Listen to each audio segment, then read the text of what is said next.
This body could also be likened to a guild among content creators that will provide legal assistance, legal protection, and also guidance to its members. That said, Mr. Chair, I would just like to sum up by saying that today has been a very, very big learning experience to us. And I would like to exhort, after having listened to Ms. Kiambao and Ms. Krizette, and today's, and their self-realization that, you know, we cannot just publish or write something on social media, especially knowing that we have a big following, without verifying first the facts. We cannot spread rumors nor speculations that potentially have dire consequences. And we're talking about national security or the stability of a government.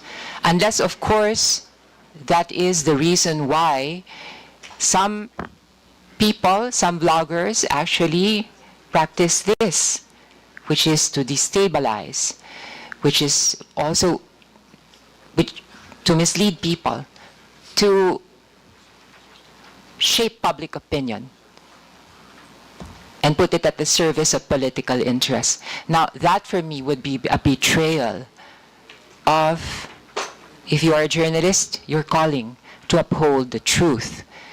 Because in a sense, we are manipulating other people, and simply, that cannot be tolerated for the good of our country. I believe that if you have the truth on your side, there is nothing to fear.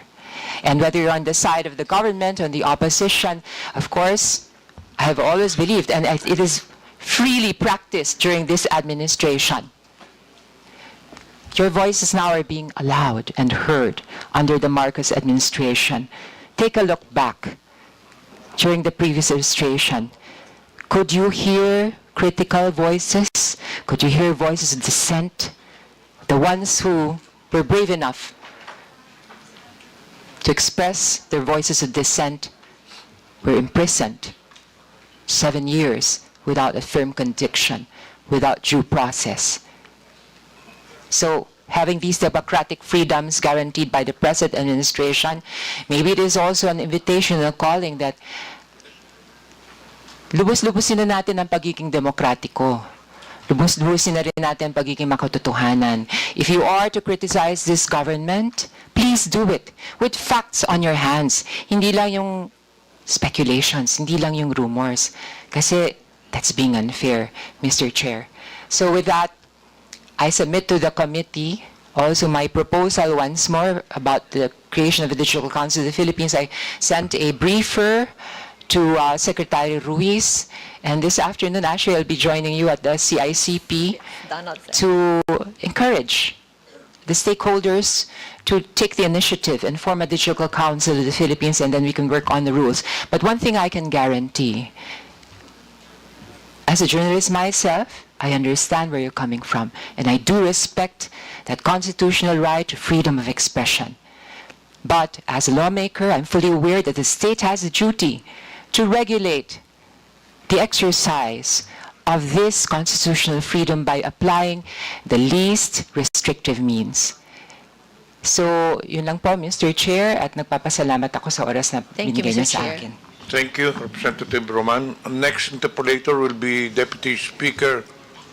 You have something to say? Please state your name. Sir, my name is Krizette, and thank you very much for allowing me to say what I want to say.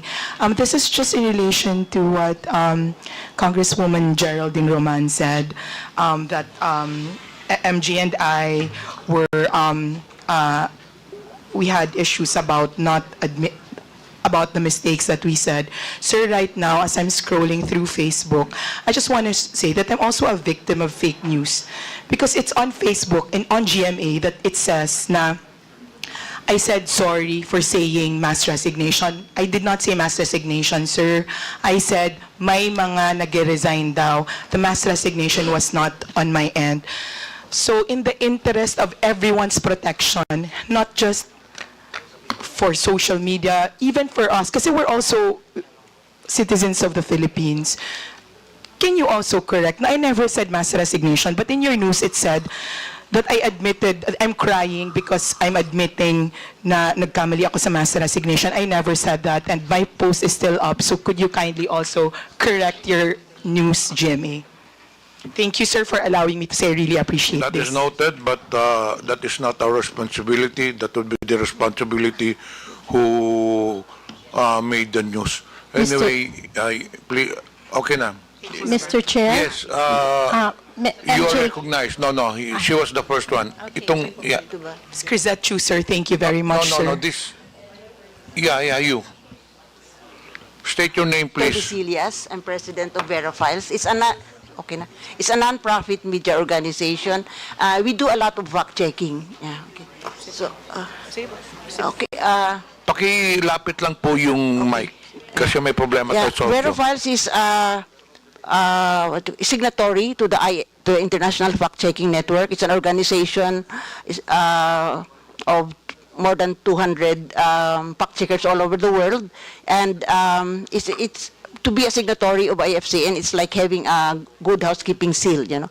So we are also two of the third-party fact-checkers of Meta Facebook in the Philippines. You know, habang pinapakinggan ko kanina yung interpellation sa mga bloggers, as a general rule kasi, as a fact-checker, we don't fact-check opinions kasi in adherence to the freedom of expression, no? But, however, you know, opinions should be based on facts. Verified facts. And where do you get verified facts? One, primary statements, no? Hindi mo pwedeng kunin na kasi daw nasa news lang ganon. It should come from primary statements. Ano yung primary statements? Speeches, official statements ng mga organizations, mga spokesmen, ganon. Tapos, yan, documents, ganon. So, so although we do not fact-check opinions, we fact-check the basis of the opinions, which should be facts.